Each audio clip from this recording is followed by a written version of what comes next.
एक लड़की जिसकी उम्र अभी महज 13 साल है, उसके साथ 8 महीनों के अंदर तकरीबन 80 लोगों ने रेप जैसी जघन्य वारदात को अंजाम दिया।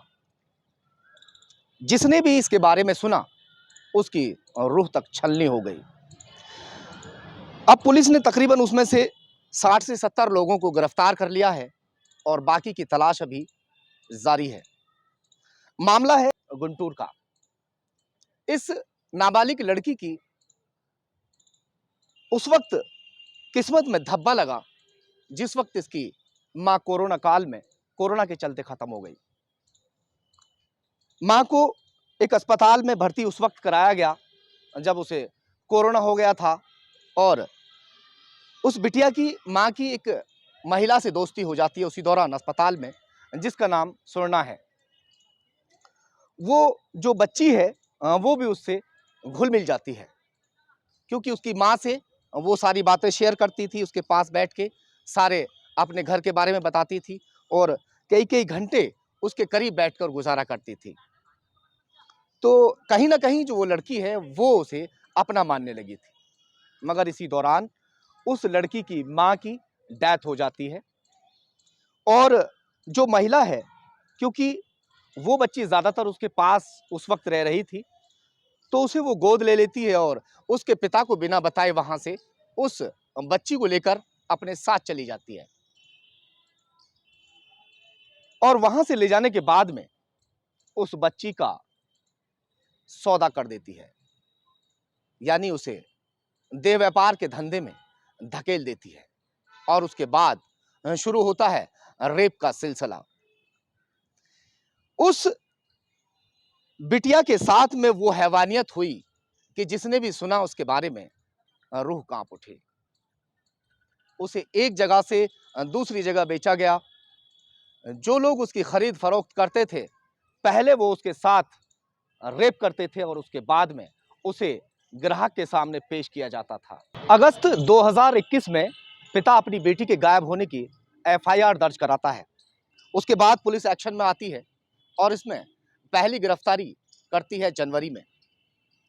उसके बाद खुलासे होते हैं और 80 लोग इसमें नाम दर्ज किए जाते हैं जिनकी पहचान भी हो चुकी है।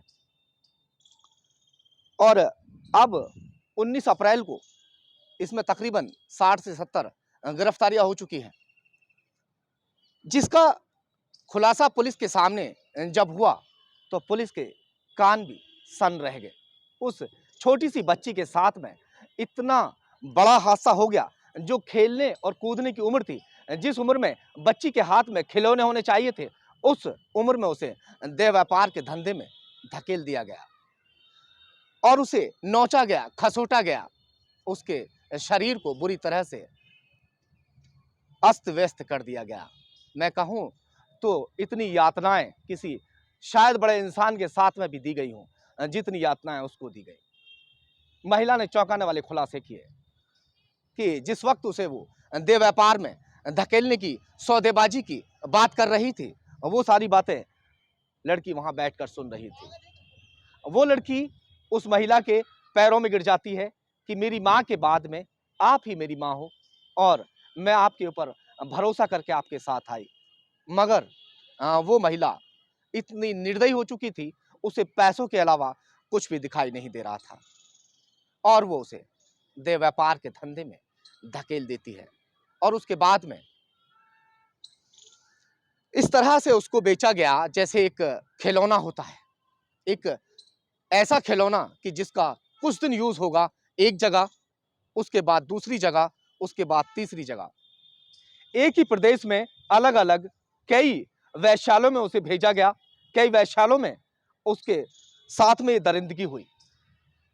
8 महीने तक उसका इसी तरह से ट्रांसफर चलता रहा और 8 महीने में तकरीबन 80 लोगों ने उसके साथ रेप जैसी वारदात को अंजाम दिया। अब फिलहाल पुलिस ने इन लोगों को गिरफ्तार किया है और बाकी के जो लोग फरार हो चुके हैं उनकी गिरफ्तारी करने के लिए दबिश दे रही है। एएसपी सुपराजा की माने तो पहले इन लोगों की पहचान की गई। पहचान करने के बाद, इन्हें चिन्हित करने के बाद में इनकी धरपकड़ शुरू की गई। और अब इनमें से कुछ आरोपी लंदन में हैं और तकरीबन 35 दलाल इसमें शामिल हैं। वो दलाल पहले सामान की तरह उस लड़की को यूज करते थे, उसके बाद में उसे आगे सौदा करके उसे बेच देते थे। इसी तरह से उसका एक जगह से दूसरी जगह भेजने का सिलसिला जारी रहा। अब पुलिस उन्हें उसी तरह से दौड़ा रही है और एक भी आरोपी अब बच भी नहीं पाएगा, क्योंकि 60 से 70 लोग इसमें जो शामिल थे वो पकड़े जा चुके हैं। इनके पास से भारी मात्रा में मोबाइल, 50 से 53 मोबाइल लगभग पकड़े गए हैं। ऑटो पकड़े गए हैं, जिस ऑटो में बैठकर ये जो है धंधा करने के लिए लड़कियों को भेजा करते थे। कुछ गाड़ियां पकड़ी गई हैं जो उन्होंने कबूलनामा किया है। मैं एक बात कहूंगा कि इस तरह से जल्दी से पहले तो किसी भी महिला या पुरुष से अपने बच्चे को घुलने मिलने ना दें। तो किसी भी अनजान व्यक्ति पर जल्दी से भरोसा हम नहीं कर सकते और उनसे तालमेल नहीं बढ़ा सकते। अगर हम तालमेल बढ़ाते हैं तो कहीं ना कहीं बच्चे भी खुद ऑटोमेटिक उनसे अट्रैक्ट हो जाते हैं और कहीं ना कहीं ऐसे लोग जो पहले से साजिशन किसी से तालमेल बढ़ाते हैं, वो अपनी साजिश में कामयाब हो जाते हैं। तो सावधान रहें, सतर्क रहें, अपना और अपनों का ख्याल रखें। मिलते हैं किसी दूसरी ऐसी ही नई कहानी के साथ, तब तक के लिए जय हिंद।